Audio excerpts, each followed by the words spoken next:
The toasted bread was still on the plate when Ethan Parker stepped into the cool March air of Hutchinson, Kansas. A 15-minute walk to school that should have been ordinary, a neighbor's wave at 7:45 a.m., an empty seat at 8:15 a.m., and then nothing. No struggle on the sidewalk, no camera that could see clearly, only a quiet route, a thin morning fog, and a teenager who vanished between two familiar blocks. In hours, the Parker home turned from breakfast to command post.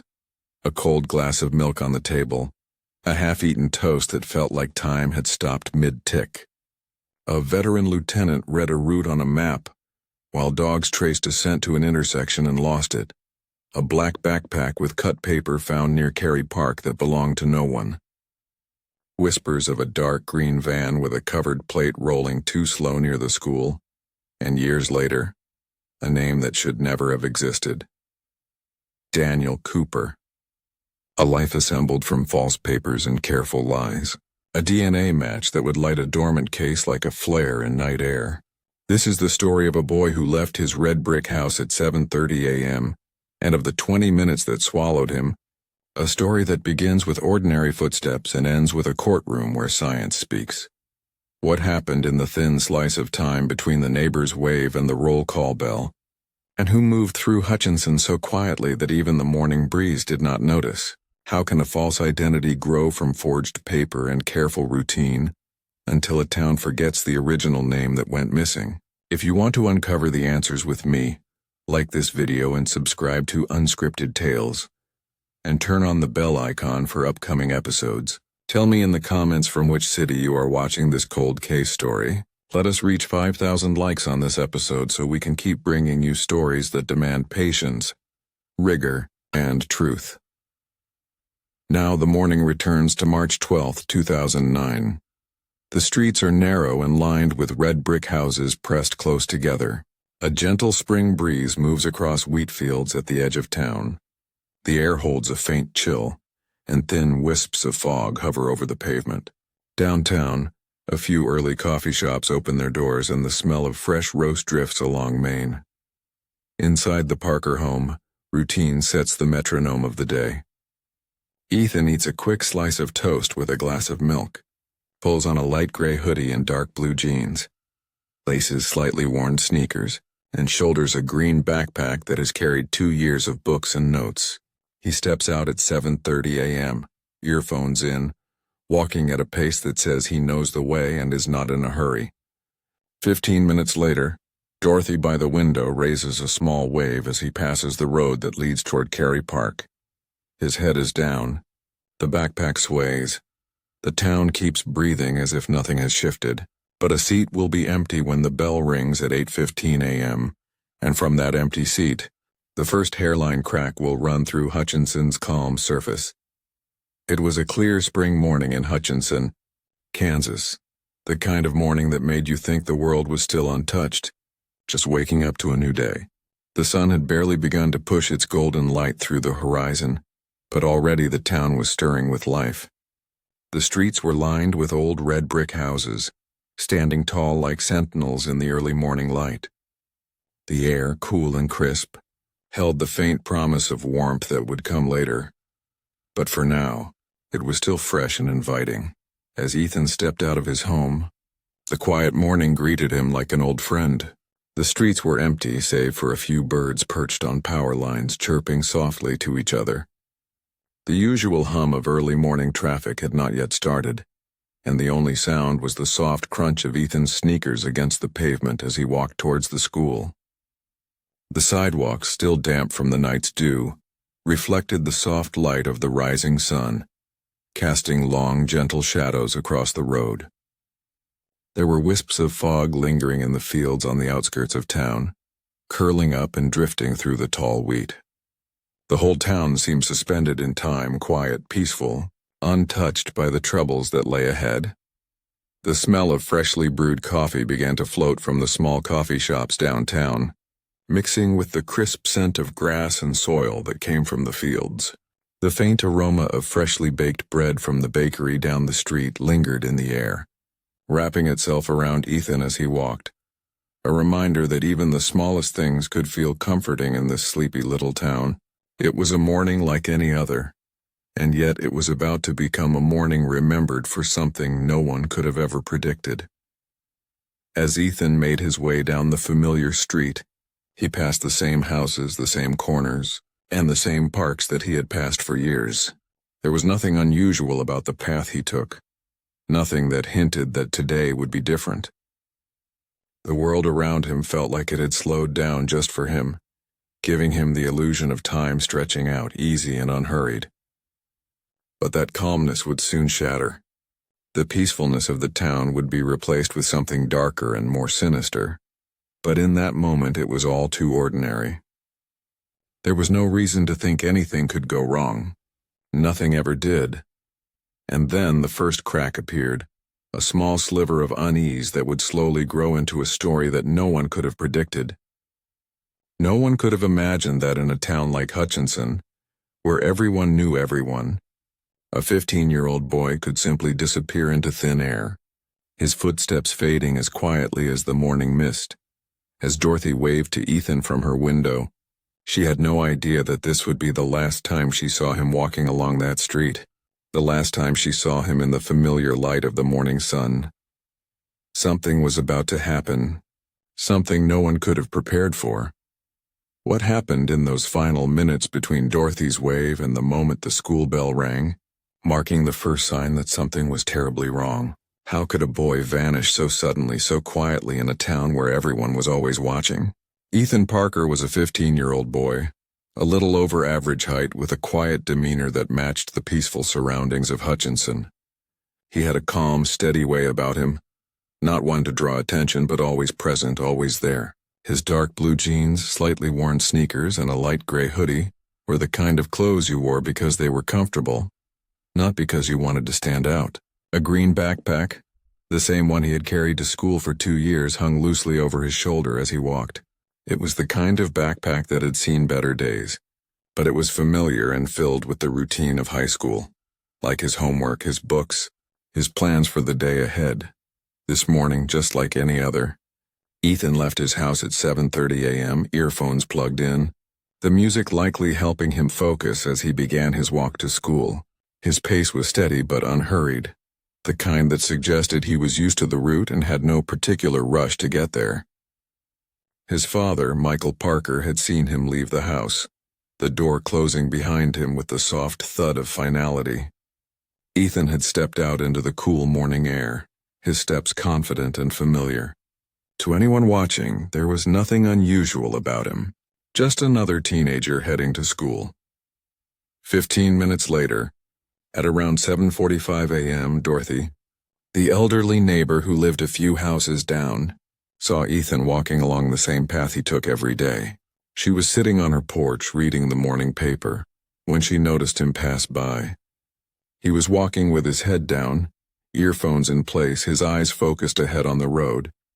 The backpack swayed gently on his back as he moved past her house. Dorothy didn't think twice. She had seen him walk by countless mornings before, and nothing seemed different today. She gave a small wave, but Ethan didn't notice, lost in the rhythm of his walk. At 8:15 a.m., when the school bell rang, marking the start of the first period at Hutchinson High, Ethan's seat remained empty. His teacher, thinking nothing of it at first, simply assumed he was skipping class. But when the attendance was taken and Ethan's name wasn't called, the teacher decided to give his parents a quick call. Carey Park, Ethan's mother, confirmed that he had left the house on time. She was sure of it. He had left at 7:30 a.m., just like every day, but something didn't feel right. By now, the school day had started, and Ethan still hadn't shown up. Karen felt a growing sense of unease. She called Michael, and together they rushed to retrace Ethan's usual route. They walked the familiar path from home to school, checking all the usual spots. They looked at the basketball court where Ethan sometimes stopped to shoot hoops, the corner store where he sometimes picked up snacks, but there was no sign of him. It was as if Ethan had simply vanished, walking a route he knew like the back of his hand and yet disappearing in the span of just a few blocks. By noon, as the minutes stretched into hours and Ethan still hadn't returned home, the Parkers' worry turned to full-blown panic. They called the police. The question now hung in the air. How could a teenager vanish in broad daylight along a familiar route without a trace? And in that moment, the small town of Hutchinson would never be the same. What had happened during those 45 minutes that seemed so ordinary, so calm? How could Ethan go from walking on the street to missing without a single sign of where he had gone? The mystery was deepening, and it was only the beginning. As the minutes stretched into hours, the Parker family's sense of calm began to unravel. Michael and Karen Parker, the heart of the home, now stood in their kitchen, each of them holding a phone, but neither of them knowing how to use it. The questions were piling up faster than the answers. What had happened to Ethan? He was just supposed to walk to school, just a normal morning like all the others. But now their son was missing. Karen's voice wavered as she spoke with Michael. She had tried calling Ethan's phone again, but all she heard was the same endless ringing, a sound that seemed to echo in her chest, getting louder with each unanswered call. By now Karen was pacing, her breath quickening with each passing second. Michael stood in the hallway, staring at the door, as if waiting for Ethan to walk back through it, as though nothing had changed.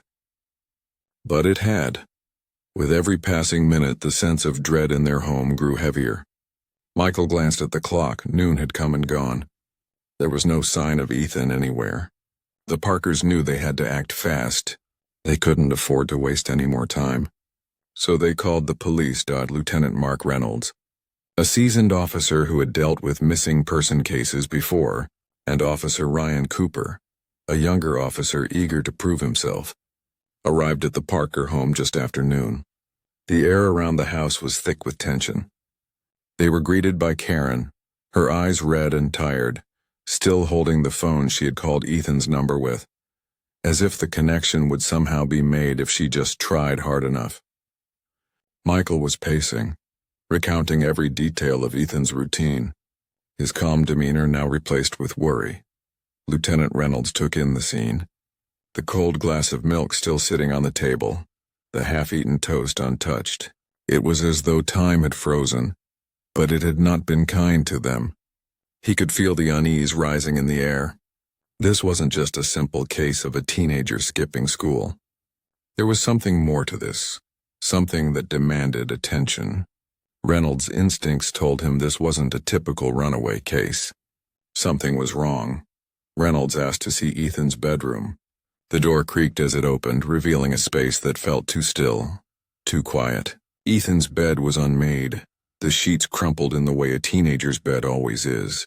Clothes were neatly folded in the closet, a testament to Ethan's orderly nature. On his desk, there was an unfinished homework notebook, the pages still open as though Ethan had been in the middle of working. The computer on his desk was still on, the browser history showing a science document, the last web page visited before he left. There were no signs of struggle, no clues that suggested anything unusual. Lieutenant Reynolds knew something was wrong, and the situation was becoming more urgent by the second. He turned to Officer Cooper, signaling that they needed to act quickly. The case was about to be officially classified as a missing person, and with that, the search for Ethan Parker was no longer just a family concern. It was now in the hands of the law.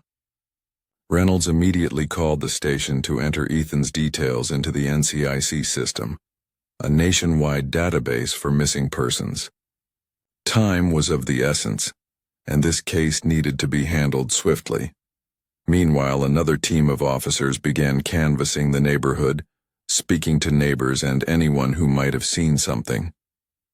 Dorothy, the elderly neighbor who had seen Ethan pass by at 7:45 a.m., confirmed that it was indeed him she had waved to that morning. But beyond that, there was nothing new to report. Another man from a nearby street mentioned seeing a teenager standing at a corner briefly while driving to work.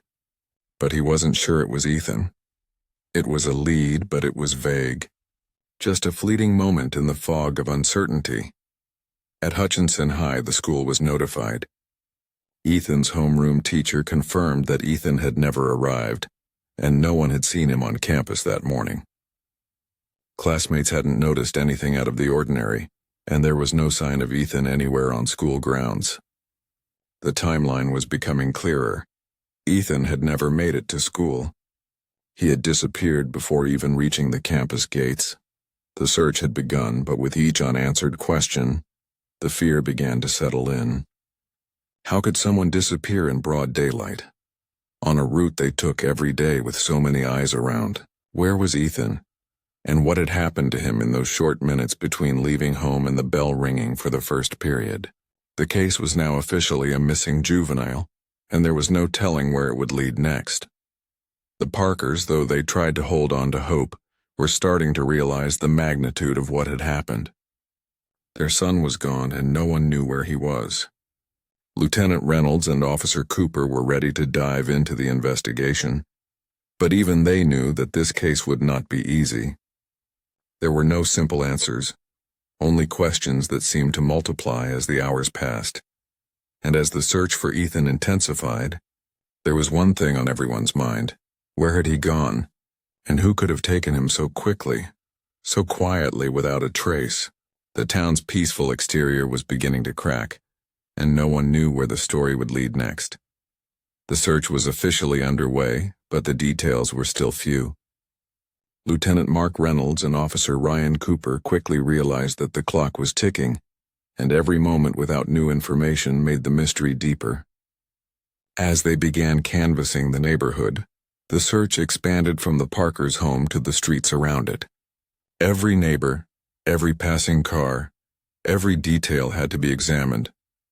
First, they spoke to Dorothy, the elderly neighbor who had seen Ethan on his walk to school. She confirmed that he had passed by her house at 7:45 a.m., just as she had mentioned before. She remembered him walking down the street, earphones in, head down, just like any other day. There was nothing unusual about the way he walked, nothing that could have hinted at danger lurking nearby. Her story was simple, but it was the last confirmed sighting of Ethan, and that made it crucial.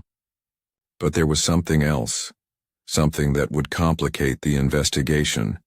A man from a street over mentioned that he had seen a teenager standing at the corner of a street as he drove to work that morning. It was a quick glance, and he was not entirely sure if it was Ethan. It was just another fleeting moment, another piece of the puzzle that didn't fit neatly into place. The lead felt uncertain, like the fog that hung over the town that morning, lingering but never quite revealing anything solid. The uncertainty of the sighting only deepened the mystery. Was it Ethan? Or was it someone else? Was there something more to this, or was it simply a coincidence? Lieutenant Reynolds and Officer Cooper knew that every lead, no matter how small, had to be followed. They moved on to the next task, checking with the school. They arrived at Hutchinson High, where Ethan was supposed to be, where he should have walked in, sat down, and started his first period like any other student. But as they spoke to the school staff, they quickly learned that Ethan had never made it to class. No one had seen him that morning. His homeroom teacher confirmed that his seat had remained empty, and no one had heard from him. Classmates who might have noticed anything unusual said the same thing. They saw nothing. There were no signs of Ethan on campus. His friends hadn't seen him walking through the halls, and no one had caught a glimpse of him before class began. He was just gone. It was as if he had vanished into thin air, with no trace left behind, no indication that he had ever been there. The search widened, but each new piece of information only raised more questions than answers. Ethan had never arrived at school, and no one had seen anything strange. His friends, his teachers, the neighbors, they all seemed to have nothing to offer but the same unsettling blankness.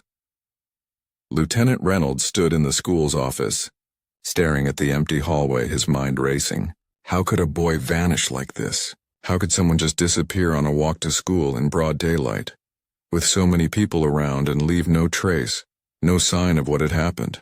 The case was spiraling, but the clock was ticking. Reynolds knew they had to act quickly. Every moment was crucial, and the longer Ethan remained missing, the harder it would be to find him. The town was starting to change. The calm, peaceful Hutchinson everyone knew now seemed a little less certain, a little less safe. A quiet dread was settling in, and it was only growing as the day went on. Where had Ethan gone, and why had no one seen anything? What had happened in those minutes after Dorothy had seen him pass by, just before the bell rang at school? The search was far from over, but the next piece of the puzzle was beginning to take shape. A neighborhood that once felt safe now held whispers of something darker, something that was just beginning to be uncovered. By noon it was clear that Ethan Parker's disappearance was no ordinary case. What had started as a missing teenager, presumed late or skipping school, quickly spiraled into something much darker. The weight of the situation began to press down on the entire town of Hutchinson, and the authorities knew they had to move quickly. Lieutenant Mark Reynolds and Officer Ryan Cooper understood the gravity of the moment. The Parker family's worst fears were now the concern of the entire police force. The moment Lieutenant Reynolds officially classified the case as a missing juvenile, the search operation began. A command post was swiftly established at the corner of Plum Street, just a stone's throw from the Parker home. A large map of the area was spread across a table, marked with sectors that would guide every search team in their effort to find Ethan. The whole town felt as though it was holding its breath, waiting for any clue, any sign, anything that could explain how Ethan had vanished. Canine units were brought in, their sharp noses sniffing the ground as they followed the scent along Ethan's usual route to school. The dogs traced his path all the way to Carey Park, a popular shortcut for students. But despite their best efforts, the trail soon grew faint. The dogs, trained to track scents across vast distances, lost Ethan's trail just near an intersection. It was as if Ethan had disappeared right there on the street, without leaving any trace behind. A helicopter was brought in next. The sound of its rotors slicing through the air echoed across the town as it hovered above the search area, scanning the fields and roads with its powerful infrared cameras. The helicopter crew looked for any heat signatures or unusual activity, but nothing came up. The vast stretches of farmland, the narrow streets, and the wooded areas were all laid out in front of them, but they found nothing. No hidden figure, no sign of movement, not even a piece of clothing. Just the unbroken silence of a town under a looming cloud of fear. Divers were sent to search the waters at Carey Lake. The idea was simple. If Ethan had somehow wandered off or fallen in, the divers would find him. But they combed the muddy shoreline and submerged areas, moving carefully and methodically, and yet there was no sign of Ethan. It seemed impossible that someone could disappear so completely, so quickly without leaving behind anything, no clue. No sign of struggle, just an empty path, even the truck stop. Just a short distance from the school was not overlooked. This was a place that had seen its fair share of traffic. Big rigs coming and going, drivers stopping for breaks, passing through Hutchinson on their way to somewhere else. The officers carefully searched the area, looking in containers and warehouses, questioning truck drivers who had been there that morning. Yet again, nothing was found. No unusual vehicles, no odd behavior. Just the regular flow of the day. By the end of the first day, the search had yielded zero immediate findings. The command post had sent teams into the fields, checked the woods, scoured the streets, but Ethan was still missing. The town of Hutchinson, once calm and quiet, was now alive with whispers and fears. The Parker family clung to hope, but with every passing hour, that hope began to wane. It felt as though the darkness was closing in, and no one knew where to turn next. Despite the lack of concrete evidence, Reynolds and his team were not ready to give up. They would continue the search into the night, combing through every inch of the area, following any lead, no matter how small.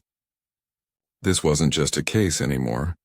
It was a race against time, and the stakes had never been higher. Would the search turn up something new, something that would lead to Ethan? Or would the search for answers grow even more elusive as time continued to slip away? The search for Ethan Parker continued into the second day, but with each passing hour the puzzle only seemed to grow more complicated. The search teams combed the streets, the parks, and the woods, but still nothing. Just as the investigators thought they might have something solid, another lead turned out to be more of a dead end, raising even more questions than answers. It was on the outskirts of Carey Park, not far from where Dorothy had last seen Ethan, that a disturbing discovery was made.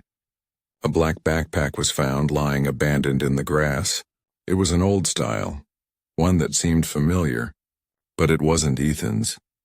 Inside the bag were stacks of cut paper, neatly arranged, but there were no books, no personal items, no signs that it belonged to the missing teen. The discovery was odd, unsettling. Why would someone leave a bag like this in such a specific spot? The presence of the backpack, with its odd contents, felt like it might be part of a larger riddle, but it didn't offer any answers. It certainly didn't bring them any closer to Ethan.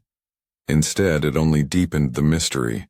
Was this meant to mislead, or was it simply another piece of a case that refused to make sense? Adding to the confusion, a report came in from a local resident. A dark green van had been seen driving slowly near the school gates around the time Ethan disappeared. The van's behavior was described as odd, almost as if it was surveying the area. The witness was certain that something about the van felt wrong, but the details were sparse, the description vague. It was enough to create a sketch of a man behind the wheel, a middle-aged man with short hair, but the sketch went unconfirmed. No one recognized the figure. No one came forward to say they had seen anything that matched the description. It was another lead, but just like the backpack, it didn't bring them any closer to answers. It only added to the uncertainty, the nagging feeling that something was off, that there was more to this story, but no one could quite put the pieces together. And then there was the most chilling part, the 20 to 30-minute gap in the timeline. Dorothy had seen Ethan at 7:45 a.m., walking as usual with nothing out of the ordinary. He had made it as far as Carey Park, but by 8:15 a.m., when roll call was taken at school, he had never arrived. The question on everyone's mind was simple. What happened in those missing 30 minutes? It was a small window of time, just enough for someone to vanish, but not enough to offer any clear explanation. The investigation into Ethan's disappearance had already shown that his route to school was well-traveled, familiar. Yet somehow in those brief minutes Ethan had simply vanished. The search dogs that were brought in to trace his scent lost it near an intersection, not far from Carey Park. The dogs had followed his scent for a while, but then, as if the trail had been deliberately cut off, they stopped. There were no signs of a struggle, no evidence that he had been forced anywhere, just a missing scent, and a town left with only unanswered questions. To make matters worse, the surveillance cameras around Hutchinson from that year were sparse. The footage from those days was grainy, unreliable, and in some cases entirely missing. There were a few blurry frames that showed a dark vehicle, possibly the green van passing by. But the quality was so poor, the details were impossible to confirm. The lack of clear footage only added to the frustration. Without solid visual evidence, the investigation felt like a maze, with no way to know whether they were getting closer to a breakthrough or spinning in circles. The case had now reached a critical juncture. They had leads, but none that could be confirmed. They had the green van, but no one knew who it belonged to. They had the backpack, but it didn't match Ethan's. And they had the 20-minute gap, which seemed to be the key to unlocking the mystery, but it was just a small piece in a much larger puzzle. The question remained, where had Ethan gone in those lost minutes? Who had seen something, and why was no one able to confirm it? The investigation seemed to be running in circles, with every lead providing more contradictions than clarity. The feeling of uncertainty was growing stronger, and the pressure was mounting. Time was running out, and they needed something to move forward, something that would finally bring them closer to finding Ethan.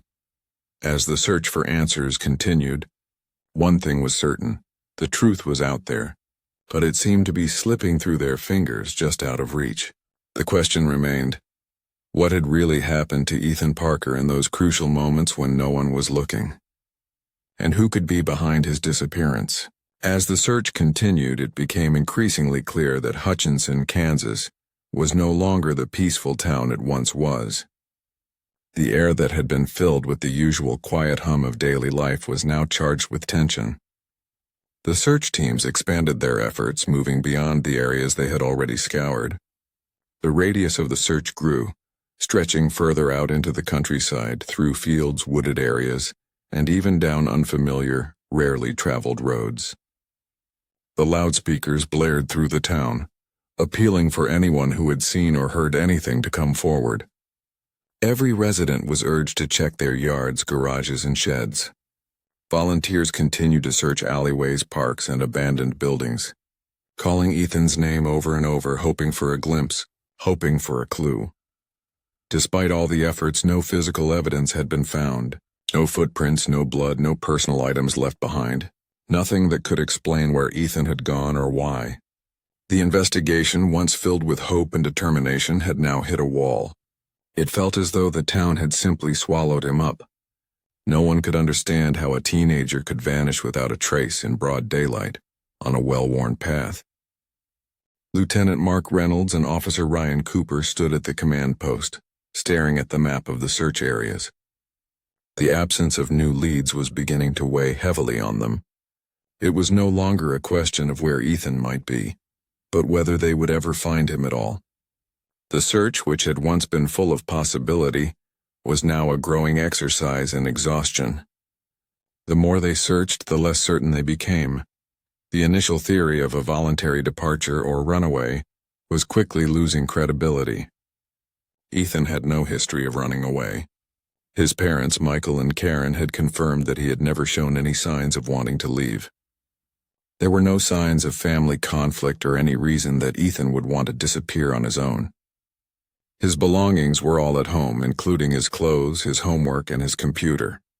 The case was becoming more complicated, and the chances of Ethan having left on his own were beginning to seem less and less likely. Reynolds and his team quickly adjusted their focus.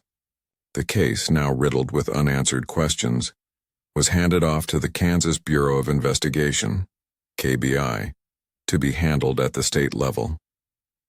The transfer marked the beginning of a shift in the investigation scale. With the local police no longer able to make any substantial progress, the KBI brought in its full resources to examine the case. New eyes, new experts, and a broader network were all now involved. But despite their best efforts, the case continued to grow colder by the day.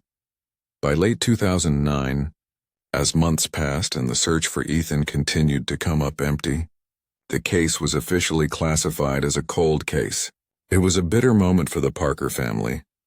What began as a desperate search for their missing son had now turned into a long, painful period of waiting. The once urgent calls for help turned into stale, unanswered pleas, as the search for Ethan dwindled to nothing more than occasional reviews by investigators who had no new evidence to follow. Hutchinson, once a town filled with hope and fear, had become a place where the mystery of Ethan's disappearance haunted the streets, a reminder that sometimes even the most determined efforts could not erase the silence of an unsolved case. The Parker family, broken and exhausted, had no choice but to accept that their son had vanished into thin air, and the chance of ever finding him seemed to slip further away with each passing day. Ethan's case had moved into the realm of the unknown, where time slowly chipped away at the hope of a resolution. The investigation now felt like a distant memory, a cold trail that no longer led anywhere. And as the cold case file gathered dust, the question remained: would anyone ever find out the truth? Or had the mystery of Ethan Parker's disappearance already been buried too deep? What happened during those first few months of the investigation, when the search expanded and the weight of exhaustion began to take hold? Was there something missed, some hidden detail that could have shifted the course of the case? As the months passed and the search for Ethan Parker grew colder, the Parker family clung to one final hope: DNA. It was the one thing that might still hold the key to finding their son, a technology that had solved countless cold cases before, but with each passing day, it felt like that hope was slipping further out of reach. In early 2010, the Kansas Bureau of Investigation KBI took a critical step. They collected DNA reference samples from Michael, Karen, and their younger daughter. Emily. These samples were taken in the hopes that, should any unidentified remains or biological evidence turn up, they could be matched in the National CODIS database, the Combined DNA Index System. The process itself was quick and clinical. The sterile cotton swabs used to collect DNA from the inside of their cheeks, but the weight of the action was heavy. It was a desperate measure, an act that symbolized just how far the investigation had come and how little progress had been made. The DNA was uploaded into CODIS, entering the vast network of thousands of DNA profiles collected from missing persons, convicted criminals, and unidentified remains across the country. It was a step that the Parkers had to take, one that held the faintest glimmer of hope. The family knew it could take years for a match to be found, but they held on to the belief that somewhere, somehow, Ethan's DNA would be linked to some piece of evidence. After all, they were certain Ethan was still out there, somewhere. The idea that he could still be alive, somewhere waiting to be found, was the only thing that kept them going. But as time dragged on, that hope started to wane. The CODIS system was vast and constantly growing, with hundreds of thousands of new DNA samples being added each year. The chances of finding a match seemed to get slimmer with each passing day. The Parkers knew that even though their son's DNA was in the system, it could take years, decades even, before any match was found. Yet they still held on. It was their only lifeline, their only way of knowing that Ethan was still out there. As the years passed, the family received periodic updates from the KBI. Each time the news was the same: no match. It was the kind of news that slowly chipped away at their resolve. With every call, with every letter, the weight of uncertainty became more unbearable. Karen, unable to bear the silence, found herself retreating more and more into herself. Michael, always the steady one, began to show the strain of years without answers. Even Emily, who had been just a young girl when Ethan disappeared, found herself growing up in a world where her brother was a shadow, a memory that became harder and harder to recall. The emotional toll was becoming too much to bear.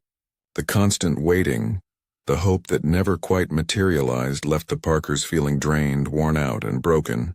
Their lives, once so full of promise and joy, were now marked by the haunting uncertainty of Ethan's disappearance. They had done everything they could, everything the system had told them to do, but it felt like nothing was working. The days turned into months and the months into years. The worst part was not knowing. Not knowing if Ethan was alive or gone, not knowing if he was somewhere out there waiting to be found, or if he had slipped away into a world that no one could reach. The waiting was unbearable, and yet they had no choice but to continue. They were stuck in limbo with no answers and no closure, just the endless ache of not knowing what had happened to their son. And then, in 2015, 5 years after Ethan's disappearance, the family received another update from the KBI. It was the same news they had heard so many times before. No match, no leads, just a cold file and the painful reminder that time was slipping away, leaving them with nothing but memories of a boy who was no longer there. But despite everything, the hope never fully died. The Parkers continued to hold on to the idea that one day the system would find a match. One day the DNA would connect and they would finally have the answers they so desperately needed. Would that day ever come? Would the system find a match and bring Ethan home? Or would the Parkers have to live with the uncertainty forever, unable to find the truth they were searching for? The years rolled by, each one bringing more frustration than resolution for the Parker family. The small, quiet town of Hutchinson had been shaken by Ethan Parker's disappearance. But as time passed, the search seemed to lose its momentum. The pain for his parents, Michael and Karen, never stopped. They were caught in a cycle of hope and heartbreak, holding on to every lead, no matter how small, only to have it fizzle out with no answers. One of the first major leads came from an unlikely source, a long-haul truck driver who had been in Hutchinson the morning Ethan disappeared. His vehicle had been spotted near the truck stop not far from the school, and it seemed possible that he could have been involved. At first, it felt like a promising lead. This driver had a history of being in small towns like Hutchinson, often staying overnight and passing through at odd hours. The authorities were hopeful that they might be able to find something that connected him to the case. But after an in-depth investigation, it became clear that the truck driver was not involved. He had a solid alibi for the morning of March 12, 2009. Investigators had tracked his route, confirmed his whereabouts with trucking records, and even cross-referenced his DNA with the evidence found in the area. There was no connection. The lead, once filled with so much potential, turned into yet another dead end. The truck driver was cleared and the search shifted focus once again. Then in 2012, another lead surfaced. A former neighbor of the Parkers, Harold Whitman, became a person of interest. Harold had been a part of the neighborhood years earlier, living just a few houses down. His history was troubling, marked by a previous child abduction charge that had been dropped due to lack of evidence. Despite being cleared of any wrongdoing, his past raised red flags for the investigators. They couldn't ignore the possibility that he might have been involved in Ethan's disappearance, given his history and proximity to the Parker family. But after a thorough investigation, the authorities found no concrete evidence linking Harold to the case. His DNA did not match any of the fibers found during the search, and his whereabouts on the morning of Ethan's disappearance were confirmed by work records. Harold wasn't in Hutchinson at the time. He had been in another town miles away. The haunting idea of him being involved, however, continued to linger in the back of the Parkers' minds. It seemed that the closer they got to answers, the more distant they became. Despite this, the search continued. Investigators checked abandoned sites, empty warehouses, and vacant houses where strange reports had come in over the years.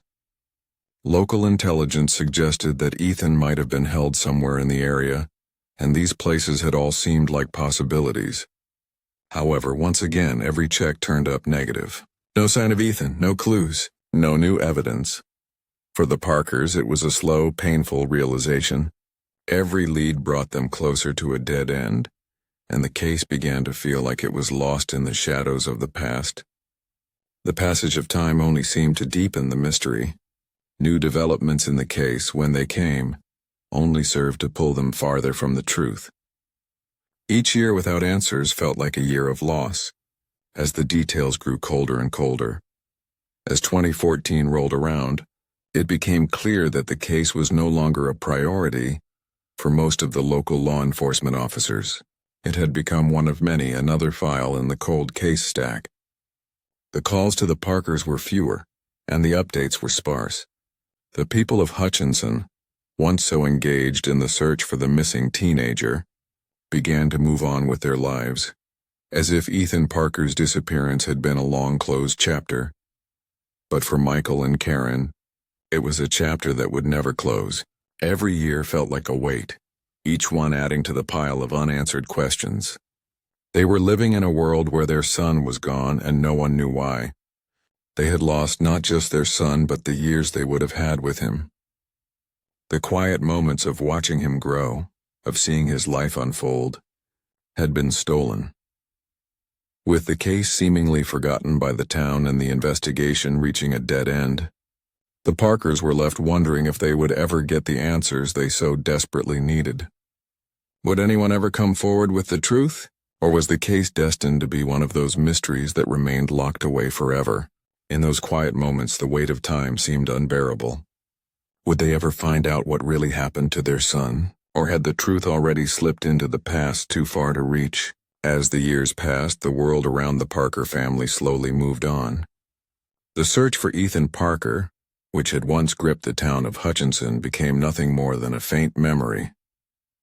The media, which had covered the case relentlessly in its early days, began to lose interest. News outlets, once eager to broadcast updates, moved on to newer stories. The headlines faded, and soon, Ethan's name was no longer part of the public conversation. His case, though still very much alive in the hearts of his parents, had slipped from the minds of the town, the community, once so united in their efforts to find the missing teenager. began to return to their daily lives. People went back to work, children went back to school, and the streets of Hutchinson filled with the sound of everyday life once again. The sense of urgency, the collective worry that had once gripped the town, was now replaced with a quiet resignation. The town had done everything it could, and still there was no answer. The investigation had stalled, and with each passing month it seemed as though the chances of finding Ethan were growing slimmer. For Michael and Karen, however, time had stopped. Every day felt like a reminder of what they had lost and the empty space Ethan had left in their home. The weight of their grief was heavier now than ever. They had waited for years, hoping that something, anything, would break through. But as time wore on, their hope began to fade. They were living in a world where their son was gone, and the chances of ever finding him seemed to be slipping away. The emotional strain began to take its toll on the family. The once strong bond between Michael and Karen started to fracture under the pressure of unanswered questions and unrelenting pain. Karen, who had once been so strong, found herself retreating into silence, unable to hold on to the hope that had once defined her. Michael, though determined to keep going, could feel the weight of the years pressing down on him. Their daughter, Emily, who had been so young when Ethan vanished, was now growing up in a world without her brother. The absence of Ethan hung over their lives, a silent presence that no one knew how to address. Emily, though still loving and supportive, had learned to carry her own grief in silence. The hope that one day Ethan would return, that one day the case would be solved, was slowly dying within her too, and through it all, the case remained dormant. The only movement came from the periodic monitoring of the CODIS database, where Ethan's DNA remained. Every few months the Parkers would receive an update, but the news was always the same. No match. The hope that had once been placed in the system, believing that a match would be found and Ethan would be brought home, had become a painful ritual. Each update, though necessary, only served to remind the Parkers of the years that had passed with no answers. They were left with the agonizing uncertainty of whether their son was still out there, or if they had lost him forever. The Parker family had become trapped in a quiet, waiting game, a game with no end in sight. As the years passed, their lives were slowly defined by the absence of Ethan, and no one knew how to move forward. The world around them had carried on, but they had remained stuck in time, unable to move past the pain, unable to move past the silence. The search had slowed, and with it the hope that one day the truth would be uncovered. The case, once full of promise and potential, had become a ghost. The empty spaces where leads once appeared were now silent. The townspeople had stopped asking questions, and the Parkers were left to wonder if they would ever get the answers they so desperately needed. Would the case remain cold forever, locked away in the past, or was there something hidden in the shadows waiting to be uncovered? As silence settled over Hutchinson, one thing remained clear. Ethan's disappearance was a question that had yet to be answered. And the longer the wait, the harder it became to keep the hope alive. Would the past finally reveal what had happened to Ethan Parker?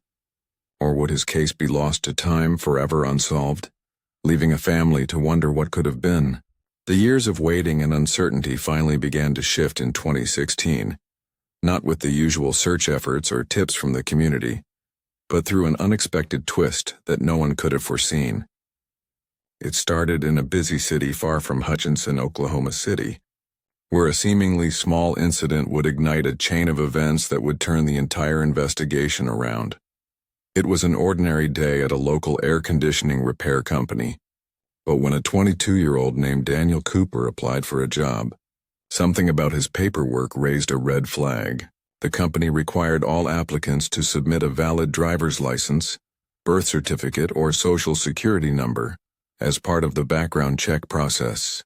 Daniel, however, had none of these. He claimed that he had lost his documents as a child and had never had them reissued.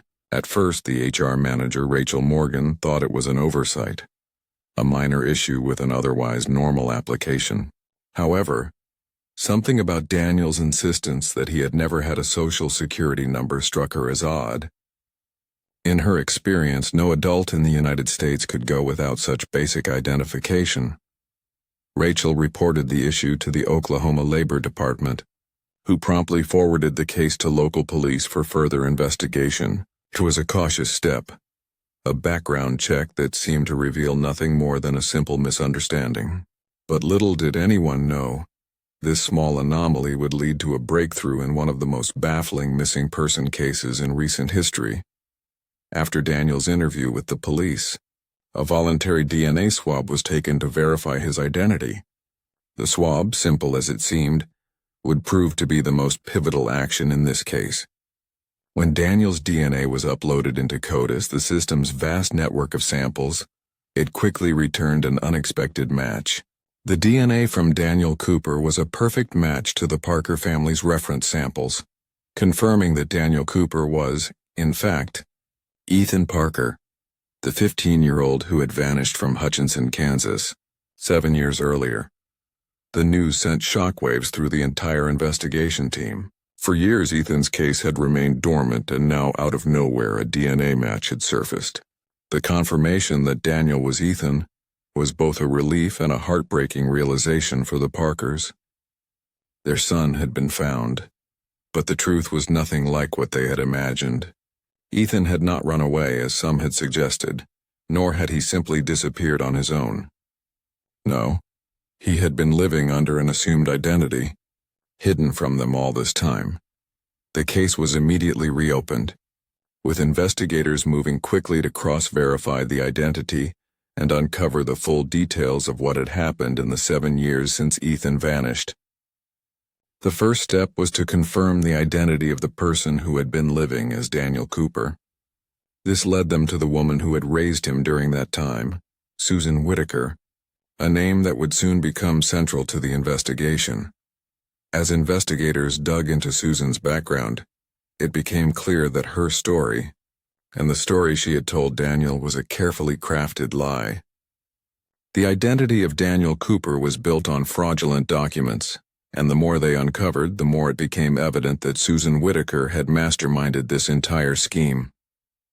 Ethan had been abducted, and for years he had been forced to live under a false identity, unaware of his true past, hidden away from the world he once knew.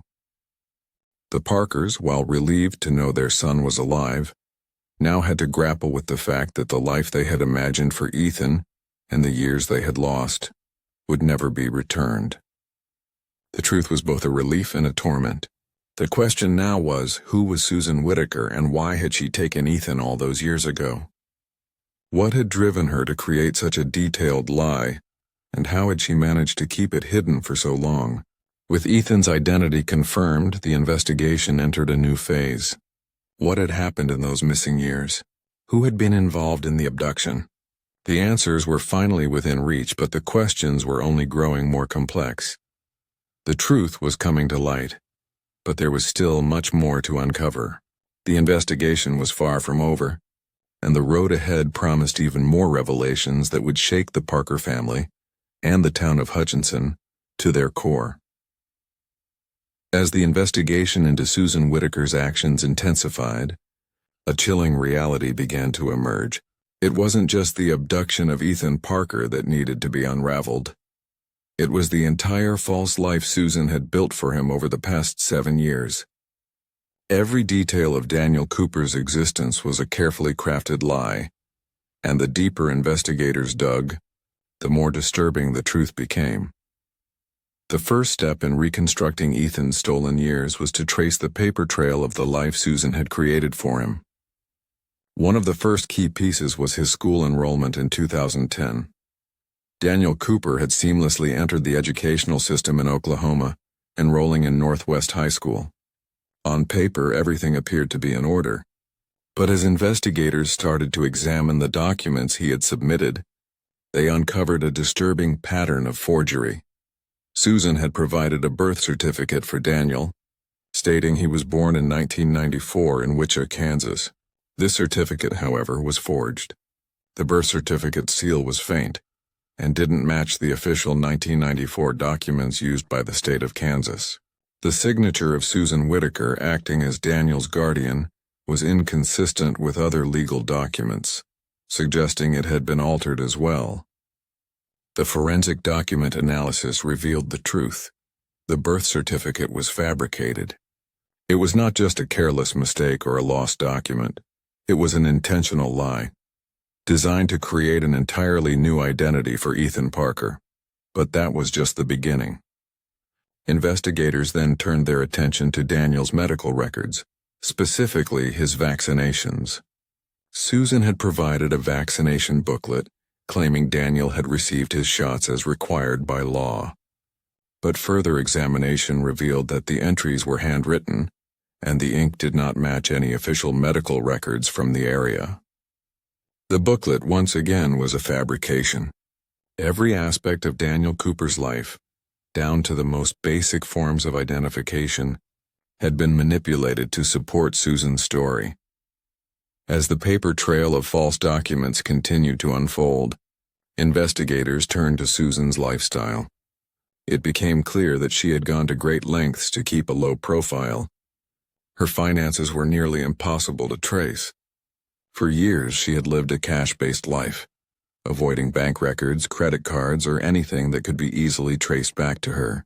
The money for her apartment, Daniel's schooling, and everyday expenses was paid in cash or through money orders.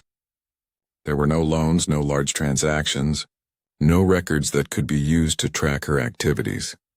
Susan's ability to live off the grid, free from the scrutiny of the system, allowed her to continue hiding in plain sight. She created a seamless cover story for Daniel, telling neighbors that he was a distant relative, an orphaned cousin who had been taken in to avoid the foster system. To the outside world, Susan was the kind-hearted woman who had stepped in to care for a troubled child.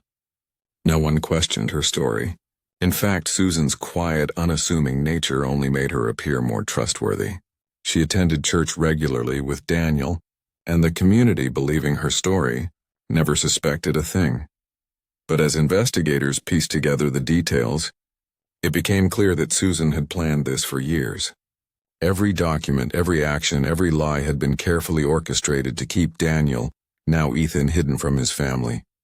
She had built an entire life around him, one that had no place for the truth. For the Parkers, this revelation was both shocking and devastating. Their son, Ethan, had been living under the guise of another identity, completely unaware of his true past. The years that should have been filled with growth, friendships, and family had been stolen from him. And while Ethan was finally found, the full extent of what had been taken from him was still to be revealed. How far would Susan go to protect the lie she had created? And what other secrets were hidden behind the wall she had so carefully built? The investigation was far from over, and with every new discovery, the questions only grew more pressing. The investigation had reached a crucial turning point, and the evidence that would unravel the entire story was finally within reach. With Susan Whitaker's careful construction of a false life beginning to collapse, investigators knew that they needed to take action. They obtained a search warrant for Susan's home in Oklahoma City, a place that had remained under the radar for years, but now held the key to exposing the truth. The search would be the first real opportunity to uncover the physical evidence that tied Susan to Ethan's abduction. When the team arrived at Susan's modest, unassuming apartment, they moved with purpose. This was not just a routine search. It was a moment that could define the outcome of years of investigation. As they entered, they meticulously combed through the home, knowing that every drawer, every file could hold critical information. What they found inside shocked them, and in many ways, it was even more damning than they had anticipated. In a small desk drawer, hidden beneath a stack of old papers, they discovered a wealth of incriminating items. There, among the clutter, were the forged documents, the fake birth certificate, the fraudulent vaccination records, and a series of receipts from a local print shop. These receipts, seemingly insignificant, told a story of their own. They showed that Susan had been printing and preparing documents for Daniel, Ethan, around the time he enrolled in school in 2010. The receipts were time-stamped, each one a snapshot of Susan's actions revealing a clear pattern of premeditated fabrication. But that was not all. In another drawer they found Susan's laptop, and it would soon become the most valuable piece of evidence.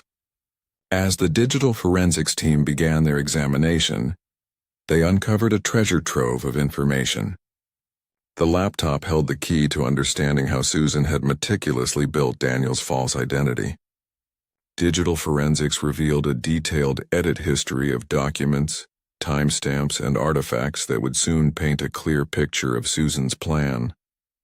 Every change, every file, every alteration was documented, and with each one the investigators saw just how deliberate Susan had been in crafting the life of Daniel Cooper. The laptop's data didn't just reveal files, it told a story of a woman who had spent years creating a lie so intricate that no one had suspected a thing. But the evidence didn't stop there. The forensics team also recovered metadata that confirmed the dates of the document edits. These timestamps told investigators something they had not expected. The birth certificate and medical records had been created years after Ethan had gone missing. This confirmed without a doubt that the documents were post-dated forgeries, part of an elaborate scheme to keep Ethan's true identity hidden.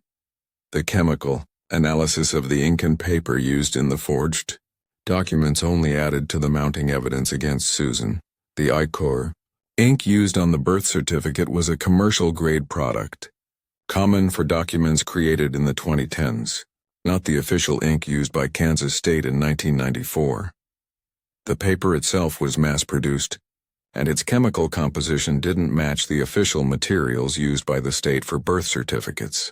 This analysis was the final nail in the coffin, proof that the documents had been fabricated years after Ethan's disappearance. The pieces were all falling into place. The forgeries, the hidden documents, the digital evidence, they all pointed to one undeniable conclusion. Susan Whitaker had not only taken Ethan but had carefully crafted an entire life for him, keeping him under a false identity for years. The truth of Ethan's abduction was clearer than ever, but the question still loomed large. What drove Susan to do this? What had she hoped to accomplish, and how far was she willing to go to keep the lie intact? The search warrant had provided the breakthrough the investigators needed, and with it the truth was now within their grasp. But as the evidence continued to stack up, one question remained. How far would Susan go to protect the life she had created for Ethan? Would the investigation finally bring Ethan home for good? Or was there more to the story that had yet to be uncovered? The pieces were falling into place, but the real story of what happened that day years ago was still waiting to be told. The moment had finally arrived. The investigators had gathered their evidence, and Susan Whitaker, the woman who had so carefully concealed the truth for 7 years, was about to face the reality of her actions. It was a tense, quiet morning, as Susan was brought into an interrogation room at the Oklahoma City Police Headquarters. The room was small, dimly lit, with only the hum of fluorescent lights above to break the silence. Susan sat across from 2 federal investigators, her expression calm, yet there was an unmistakable tension in the air. She knew that this moment had come. At first, Susan maintained a calm and composed demeanor. She denied any wrongdoing, her voice steady and unwavering. She claimed in no uncertain terms that she had taken Ethan in out of compassion, that he was a distant relative who had needed her help. She said she had given him a home, a chance at a better life, far away from the trauma of the foster system. Her story was rehearsed, the same one she had told to her neighbors, to the school, and even to the community. It was a story of love and kindness, one that had been accepted without question for years. But as the investigators presented their evidence, cracks began to appear in Susan's calm facade. They showed her the forged documents, birth certificates, vaccination records, and the detailed receipts from the print shop. They displayed the digital evidence, the timestamps, the altered files, the edit history from her laptop. The weight of the truth was now in front of her, undeniable and irrefutable. For a moment, Susan remained silent. She looked at the documents, her eyes darting across the pages, but she said nothing. The investigators pressed her further, asking her how she could explain the forgery, the false identity, and the years of deception. That was when her story began to shift. First, she claimed that Daniel, Ethan, had been an orphan, a child she had taken in out of necessity. But when confronted with the forged birth certificate, her story faltered. She said that his parents had died in an accident, but could not recall any details about them. Then, her narrative changed again. She suggested that Daniel had been the child of a close family friend, but when asked for specifics, she could not provide them. Each new story seemed more inconsistent than the last. The investigators noted every shift in her narrative, every contradiction, and each time Susan failed to answer a direct question. She spoke of Daniel's origins, but the details were vague and kept changing with the pressure. The investigators knew they were getting closer to the truth, and they didn't need her confession to prove it. The evidence spoke for itself. The inconsistencies in Susan's account were telling a powerful story of guilt. As Susan's explanations grew less coherent, the investigators remained calm, knowing that they didn't need her to confess. The fabricated documents, the post-dated records, the DNA match, all of it made her guilt clear.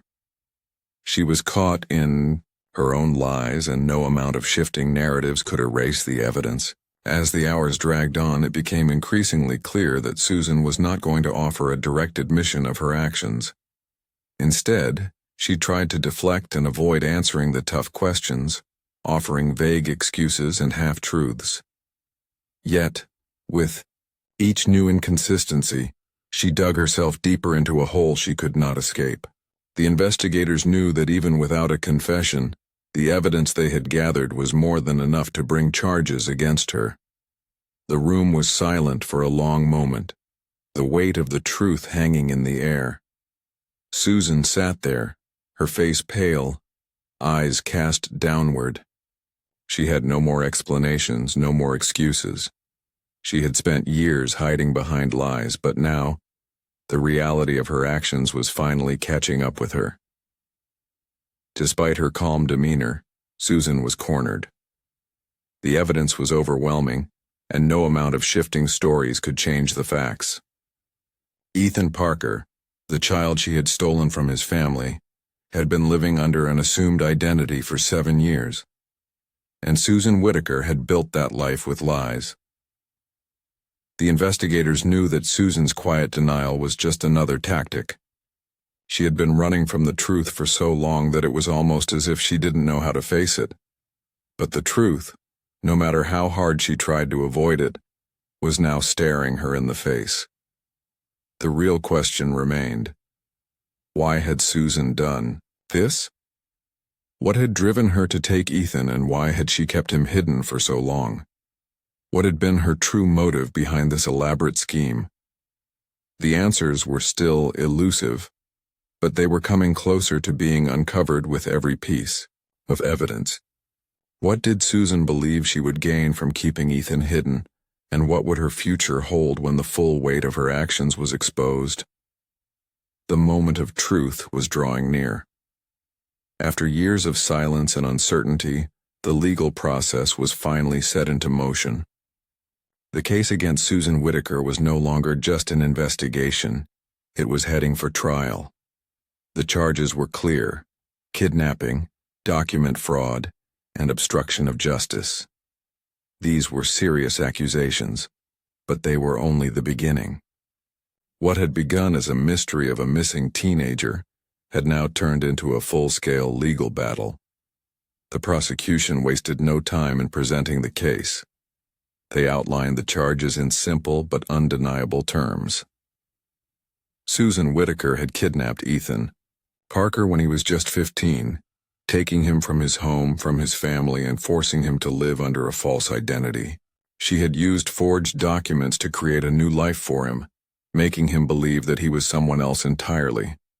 But the case was more than just the abduction. It was about the years of deception that followed. The prosecution laid out the systematic fraud that Susan had executed, the forged birth certificates, the fake vaccination records, the careful crafting of a life for Daniel Cooper, all of it designed to keep Ethan hidden from the world. The charges of obstruction were added as well, for Susan's actions had not just been about kidnapping a child, they had been about covering up the truth for 7 long years.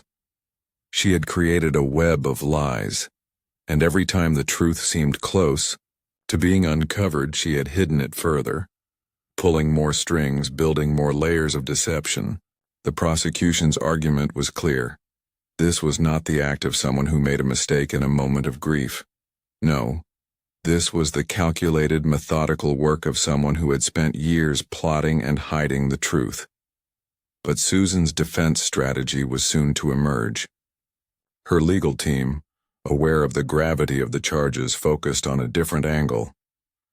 They argued that Susan had acted out of grief and mental disturbance. They pointed to her emotional breakdown after a late-term miscarriage she had suffered in 2008. According to her defense, this event had triggered a psychological crisis, one that led Susan to abduct Ethan and build a false life for him. They painted a picture of a woman who had been consumed by loss and, in her desperation, had made an irreversible decision. In their view, Susan was not a cold, calculating criminal, but a woman deeply troubled by grief and the pain of losing a child. The defense's strategy, however, was not enough to overshadow the clear evidence presented by the prosecution. While grief might have played a role in Susan's actions, the prosecution countered that her behavior had been deliberate and planned. It was not a spur-of-the-moment decision. It was a series of calculated choices, each one made to keep Ethan hidden and the truth buried. The evidence was too strong. The forged documents, the digital files that showed timestamps of when the documents had been created, the lack of any signs of a mental breakdown at the time of the abduction. The defense's argument fell short, as the prosecution's case, based on systematic planning and manipulation, proved far more compelling. As the trial continued, the looming question was not just about the guilt of Susan Whitaker. It was about the punishment. The prosecution had laid out the charges, but what would be the consequences for Susan? The potential sentencing was clear. If convicted on all charges, Susan could face significant prison time. The kidnapping charge alone carried a minimum sentence of 20 years, and given the severity of her actions, she could face up to 25 years behind bars. The charges of document, fraud, and obstruction could add more time, bringing her total sentence to a staggering length. For the Parkers, this was not just about justice. It was about ensuring that the woman who had stolen their son's childhood would pay for her actions. While the defense argued that Susan's mental state should be taken into account, the prosecution focused on the lives that had been ruined. Ethan had been forced to live under a false identity for years, his true identity hidden from him. And the Parkers had lived without their son, holding on to the hope that one day they would find him, only to realize that their worst fears had been true, that someone had taken him and kept him hidden from the world. For them, this was not just a matter of law. It was a matter of reclaiming the years that had been stolen from their son and from their family. The jury was soon to deliberate, and the Parkers could only wait. Would justice be served? Would Susan Whitaker face the consequences of her actions, or would she be given a chance for leniency based on her defense of grief and mental disturbance? The trial was moving toward its final stages, and the fate of Susan Whitaker, and the truth about what happened to Ethan Parker, was finally in the hands of the jury. The Parkers had fought so long for answers, but would they now receive the justice they so desperately sought? The courtroom, filled with tension, waited for the decision that would bring an end to the long nightmare and a chance for the Parkers to rebuild their lives. As the legal battle gained momentum, The quiet years of uncertainty began to fade, replaced by the relentless forward march of justice. Early in 2024, the Parker family, along with the legal team, witnessed a critical turning point in the case against Susan Whitaker. A comprehensive indictment was filed, laying out the full scope of her actions and the charges she would face. The long-awaited legal documents were not just a formality. They were the concrete steps that moved the case from investigation to prosecution, giving the Parkers the hope they had so desperately longed for. The indictment was a clear statement. It included charges of kidnapping, document fraud, and obstruction of justice. 3 powerful charges that together painted a picture of the long, deliberate campaign of deceit Susan had waged against Ethan and his family. For the first time in years, the truth was finally on paper, clearly outlined for all to see. There was no more ambiguity, no more waiting. The weight of Susan's actions was now acknowledged, and the wheels of justice were finally in motion. As the news of the indictment spread, media attention returned with a renewed focus on the case. The headlines once forgotten came back to life. Reporters who had once written off Ethan's case as a cold mystery were now front and center, eager to cover the trial that had captured the hearts of so many. Local news outlets, national networks, and even international media outlets began to take notice again. The Parkers had fought for so long, but now, their story was reaching more people than they could have ever imagined. Their fight for justice had become a symbol of hope for others dealing with similar grief. Yet while the media buzzed around the case, for the Parkers, this moment was not about the headlines. It was about preparing for what lay ahead, the courtroom battle where every detail would be scrutinized. Every word of testimony, every shred of evidence would be examined, and the Parkers knew that they needed to be ready for the emotional roller coaster that was about to unfold. In the weeks leading up to the trial, the Parkers sought consultations with their legal team, preparing themselves for the battles to come. They were in constant contact with the prosecution, reviewing the evidence, discussing possible outcomes, and working to ensure that they were ready for every twist and turn. The emotional toll of the past years had already been immense, but now, with the case finally reaching this point, the stress of the impending trial weighed heavily on them. Michael, Karen, and even Emily knew that this would not just be a fight for justice. It would be a fight for closure, for the years that had been stolen from them. While the Parker family worked closely with the prosecution, preparing emotionally and legally for the trial, Susan's defense team was equally busy crafting their own strategy.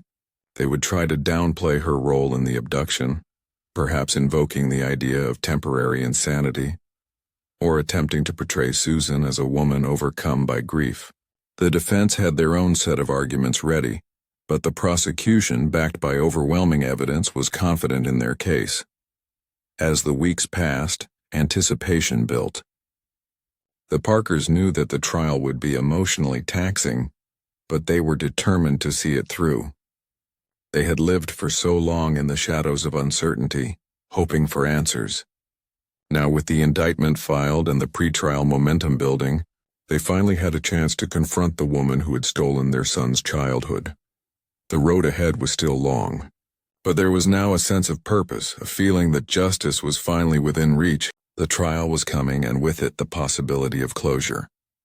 But would the prosecution's case be enough to hold Susan Whitaker accountable for her actions? Would the truth at long last be fully revealed, or would there be more surprises in store? The next chapter of the case was about to unfold, and the questions only continued to grow. What would the jury say? Would Susan's defense hold up under the weight of the evidence, or was this the beginning of the end of her carefully constructed lies? The answers were closer than ever, but they were still just out of reach. The courtroom was filled with a palpable tension as the trial began its first phase. The moment had finally come for the evidence to speak for itself. For years, the Parkers had waited for this day, the day when the truth would be laid out in front of everyone for all to see. And now it was time. The prosecution opened the case by presenting the key pieces of technical evidence. proof of the lies Susan Whittaker had carefully built over the years. First, the forged documents were displayed on the screen.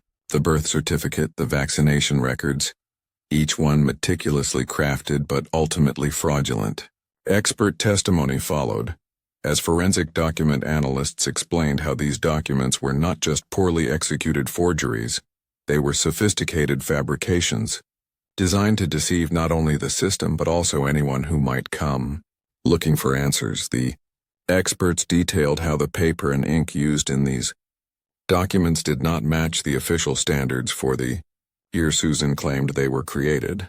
Every detail, every discrepancy was pointed out, leaving no doubt in the minds of the jury that these documents were the work of someone who had gone to great lengths to create a false life for Ethan Parker. The forged birth certificate was particularly damning. It was clearly not the document it claimed to be, and the jury could see that Susan had spent years building this web of deception. As the document evidence settled, the focus turned to the DNA match. The prosecution called up experts who explained how the DNA test had confirmed that Daniel Cooper, the identity Susan had created for Ethan, was, in fact, Ethan Parker. The match was undeniable, 99.99%, and it wasn't just a technicality. It was the scientific proof that Ethan had been living under an assumed identity, robbed of his true self for all those years. The jury heard how this genetic match, along with the overwhelming circumstantial evidence, tied Susan directly to Ethan's abduction. But the technical evidence didn't end there. One of the most crucial pieces of the case came from a source that had long been overlooked: the restored At.a.m footage. The footage, originally dismissed due to poor quality, had been enhanced using new technology, and it clearly showed a green van driving slowly near Hutchinson High School. The license plate of the van was covered with black tape, a detail that had been described by a witness, Dorothy, who had seen the vehicle that morning. Dorothy was called to the stand, and her testimony confirmed what the footage had shown. She testified that she had seen the van moving slowly by the school just before Ethan disappeared, and she remembered the covered license plate. With this critical piece of evidence, the prosecution's case grew even stronger. The green van, which had been a suspicious detail in the investigation for so long, was now connected to Susan. The jury could see the picture coming together: a woman who had carefully planned Ethan's abduction, driven him away from Hutchinson, and hidden him for years under the false identity of Daniel Cooper. But the evidence did not stop at the van. The prosecution also presented cell site data that placed Susan Whittaker near the scene on the morning of Ethan's disappearance. The cell tower logs confirmed that Susan's phone had been in the vicinity of the school around the time Ethan went missing, strengthening the case against her. The data was clear. Susan was at the scene when Ethan vanished, and the evidence showed that she had been in complete control of the situation. The first phase of the trial had been about the hard facts, the technical evidence that could not be disputed. Each piece of evidence, from the forged documents to the DNA match, from the At.a.m footage to the cell site data, pointed to one undeniable truth: Susan Whittaker had taken Ethan Parker and kept him hidden for 7 years. The question now was how she would explain this elaborate scheme in the face of such overwhelming evidence. The Parkers, sitting in the courtroom, could finally see the light at the end of the tunnel. But while the evidence was clear, there was still much to be revealed. How would Susan defend herself against the mountain of proof stacked against her? Would she continue to deny her actions? Or would the weight of the evidence force her to finally admit the truth? The jury was listening intently, but there was still so much more to this story that had yet to be told. What would happen when the personal and emotional testimony began to unfold? Would the defense be able to counter the hard facts? Or would the truth about Ethan's disappearance be laid bare for all to see? The courtroom fell silent as the door creaked open and Ethan Parker walked in. For the first time, the young man who had been living under a false identity for so many years was ready to face the truth and share his own story. The tension was palpable as Ethan took the stand, his every movement watched by those in the room. It had taken years for him to regain his true identity, but now, finally, he had the chance to tell his own side of the story, the side that had been hidden away for so long. Ethan's voice trembled slightly as he began to recount the terrifying events of that fateful morning, March 12, 2009. He remembered walking down the familiar street, heading to school, his earphones in just like any other day. But then, in a split second, everything changed. He described being pulled into a green van, a hand covering his mouth, and the overwhelming sense of fear as he struggled only to be overpowered. He remembered the moment everything went black. When he woke up, he was in a strange room, and the woman he knew as Susan Whitaker was there, telling him that his name was no longer Ethan. It was Daniel. Ethan spoke of the control Susan had exerted over him. She isolated him, kept him away from his real family, and fed him a steady stream of lies about his past. For years he believed the story she told him, that his real parents had died in a car accident, and that she was the only family he had. She kept him from making any real connections, from using the internet, from having close friends. Susan's control was all-encompassing, and Ethan, just a child at the time, had no choice but to accept it. He shared the emotional weight of living in isolation, of not knowing who he truly was. He explained how he had been denied the basic knowledge of his own identity, trapped in a lie crafted by Susan. And yet, despite everything, Ethan still harbored mixed feelings. Even now, as he stood before the court, he couldn't entirely shake the bond that had been formed during those years with Susan. She had raised him, even though it was under false pretenses. The room was quiet, the impact of Ethan's testimony settling in. His words echoed in the courtroom, a painful reminder of the years lost. He had been a victim of an unimaginable crime, but his testimony also revealed the deep psychological toll it had taken on him. His courage in speaking out and sharing his truth was undeniable. It was a pivotal moment in the trial, the moment when the true weight of Susan Whitaker's actions became clear to all present. As Ethan finished his testimony, former classmates of his were called to the stand.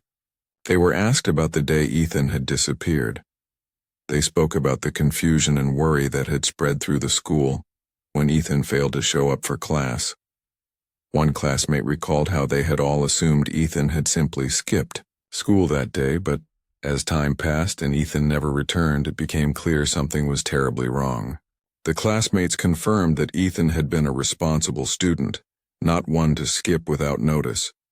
His disappearance had been out of character, and they all remembered the panic that set in when it became apparent that something was very wrong. The focus shifted to an Oklahoma teacher who had taught Ethan while he lived as Daniel. She described Ethan, or Daniel as he was known then, as a quiet and reserved student. She recalled how at times he seemed out of place, like he was struggling with something beyond the usual teenage issues. But what struck her most were the irregularities in his records. The birth certificate was unusual, and she noticed that his participation in school activities was limited. Whenever Ethan was encouraged to join clubs or sports teams, Susan would quickly shut down the idea, citing issues with insurance or other excuses. The teacher had never thought much of it at the time, but looking back, she realized that these small signs pointed to something far more troubling. Ethan had been constrained in every way, kept from fully participating in life as a teenager. It was a detail that now seemed so obvious but had been overlooked at the time. With each new witness, the case against Susan grew stronger. The emotional testimony from Ethan, combined with the statements from his former classmates and teachers, painted a clearer picture of the years he had spent hidden away. It wasn't just the physical abduction that had been damaging. It was the years of isolation, control, and manipulation that had stolen Ethan's childhood. As the witnesses finished their testimony, the question remained: How would Susan respond to this growing mountain of evidence? Could her defense still hold up against such powerful accounts of Ethan's life under her care? The pieces were coming together, but the most crucial question remained. What had truly driven Susan Whittaker to take Ethan, to keep him hidden for so many years? And what would happen now that the truth had finally begun to surface? The courtroom was thick with anticipation as the jury filed in, each step heavy with the weight of the decision they were about to announce. The room fell silent as the foreman stood up, holding the fate of Susan Whittaker in his hands. The Parkers, sitting at the front, leaned forward, hearts pounding in their chests, knowing that this moment would finally bring them the closure they had sought for so long. The jury had deliberated for hours, and now, the time had come. The foreman spoke, his voice firm and clear. "We, the jury, find the defendant, Susan Whittaker, guilty on all counts." The words rang through the courtroom like a hammer striking, an anvil, breaking the tension that had built up over the course of the trial. Guilty. It was the word the Parkers had hoped to hear, and yet when it finally came, it was met with a mixture of relief and disbelief. For Karen and Michael Parker, this moment marked the culmination of years of uncertainty and anguish. Their son Ethan had been taken from them, stolen from his home, his family, and his life. Susan Whittaker had not only kidnapped their child but had manipulated him, kept him hidden, and deprived him of everything he was meant to be. Now, with the jury's verdict, it was finally clear. Justice was being served.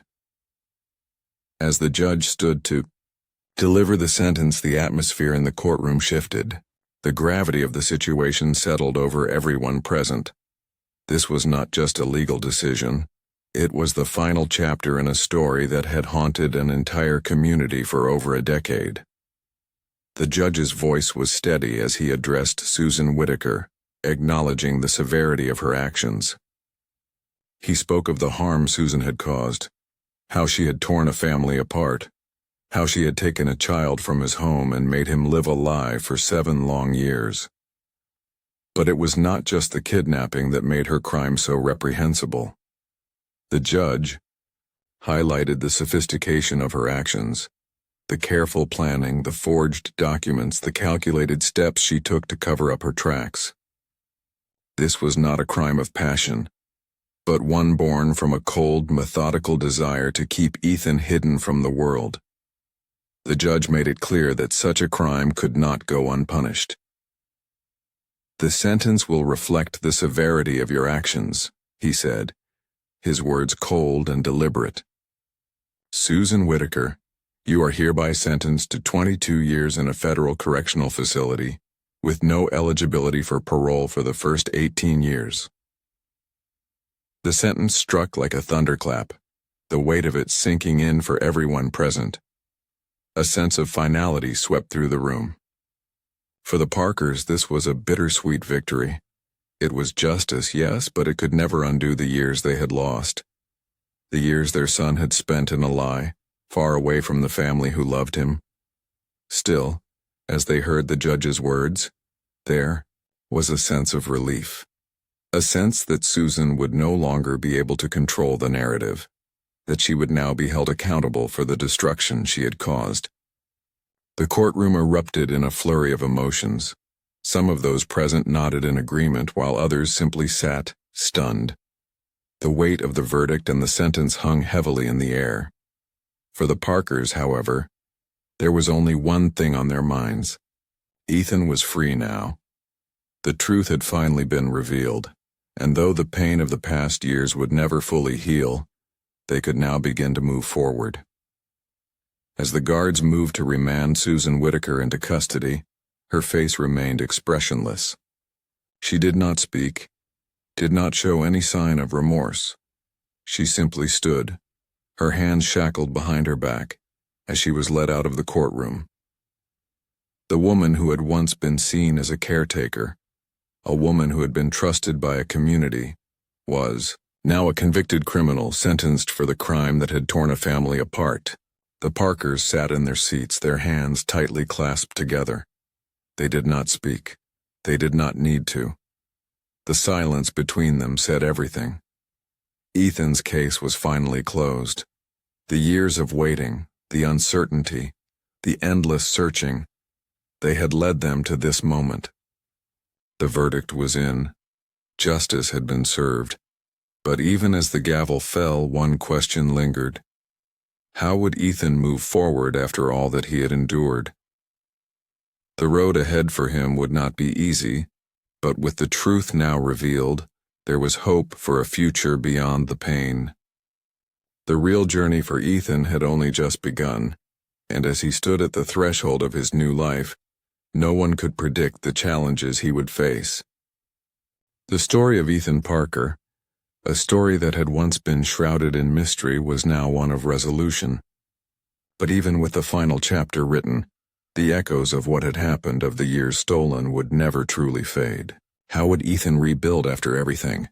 The journey to find out had only just begun. The courtroom had fallen silent, but the journey of Ethan Parker's case was far from over. The verdict was a step toward justice, but the repercussions rippled far beyond the walls of the courthouse. The Kansas Bureau of Investigation, or KBI, had been deeply involved in this case for years.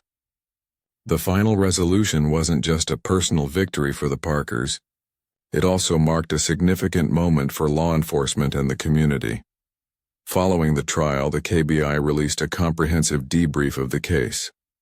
The report was more than a recap of events. It was a testament to the perseverance of the investigators, the Parkers, and the entire community who had never stopped searching for the truth. The report emphasized the importance of persistence and the role of technology in solving cold cases. The KBI had never given up on Ethan, even when all seemed lost. They had relied on every tool at their disposal, from the CODIS DNA database to the latest forensic techniques, and they had overcome seemingly insurmountable odds. This case had become more than just a story of a missing teenager. It had become a training template for law enforcement agencies across the state and beyond. KBI used the Parker case to teach new recruits how to approach missing persons cases, how to handle evidence, and how crucial it was to never overlook the smallest detail.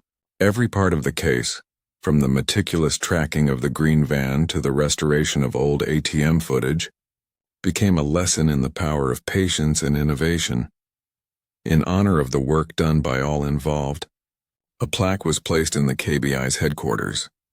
The plaque stood as a reminder of the case's resolution, of how justice had prevailed, and of the importance of staying dedicated even when the path seemed unclear. It was a symbol for both law enforcement and the public that, no matter how dark the road might seem, justice would find its way through. For the Parkers, the aftermath was a bittersweet time. They had waited for so long to see the truth revealed, and now that it had, the healing could finally begin. They were not only able to reclaim their son, but they were also determined to turn their painful experience into something that could help others. They took on roles in advocacy, speaking out about the importance of community involvement, the need for law enforcement to embrace technology, and how parents should never stop looking for answers when a loved one goes missing. Their mission was clear: turn the lessons learned into a tool for others, ensure that the mistakes of the past would not be repeated, and help others avoid the painful years they had spent wondering where Ethan was. The Parkers became advocates for missing children and their families, reaching out to other parents, offering hope, and reminding them that no matter how long it takes, the truth can come to light. The work was far from over, but the Parkers knew their story would help others. Their own healing process was slow but steady, and with each step forward they found strength in the lessons learned from the painful years of uncertainty. They were no longer just the family of a missing child. They were a voice for those still searching, still hoping, still fighting for answers. Ethan's life, though forever marked by the years he had been hidden away, was now a story of resilience. He would never forget the 7 years of isolation, but with his family by his side, he could now begin to rebuild. For Ethan and his parents, The journey ahead would not be easy, but it was theirs to take, and they had the courage to do so. The case had taught the world about the power of persistence, the importance of technological advancements in solving crimes, and how vital it was to stay connected to those you love. But even as the Parkers and law enforcement moved forward, the question remained: how could society continue to protect children like Ethan and ensure that justice never faltered again? The story of Ethan Parker comes to a close, yet its echoes linger far beyond the walls of the courtroom or the small streets of Hutchinson, Kansas. For 15 long years, a family lived in fear, uncertainty, and endless waiting. A child was hidden under a false identity, isolated from everything he knew and everyone he loved. But in the end, persistence, technology, and community vigilance brought him back. This story is a stark reminder of the fragile safety nets around our children, of the importance of remaining vigilant even in peaceful towns, and of never dismissing small details. A green van, an odd license plate, or a strange neighbor's observation. It shows how crucial coordinated data systems like CODIS can be in reuniting families, and how modern forensic techniques can bring cold cases back into the light. Cooperation between citizens, law enforcement, and federal systems is not optional. It is essential. For the Parker family, the journey did not end with a conviction. Ethan had returned, but the scars of 7 years of isolation would always remain. Karen, Michael, and Emily took these experiences and turned them into advocacy, supporting parents of missing children, educating communities about vigilance, and emphasizing that no detail is ever too small to be ignored. Their pain became a tool for prevention, their hope a guide for those still searching. For the community, the Ethan Parker case became a lesson in resilience, trust, and the need to stay aware. The child taken in broad daylight was returned not by chance but by relentless effort, meticulous investigation, and the refusal to accept that hope had ended. It is a story that reminds us all: justice may be delayed, but when persistence meets science and compassion, truth can finally prevail. If you are still watching this story, it means this story deserves your support. Make sure you like this video, subscribe to Unscripted Tales, and turn on the bell icon for upcoming episodes. Let us hit 5K likes on this story as my mother's challenge for you. Please comment below and tell us from which city you are watching this cold case story. Ethan Parker's journey is a testament to hope, patience, and the relentless pursuit of truth. It is a reminder that even in the darkest moments, light can find a way through, and no case is truly lost when justice is determined to prevail.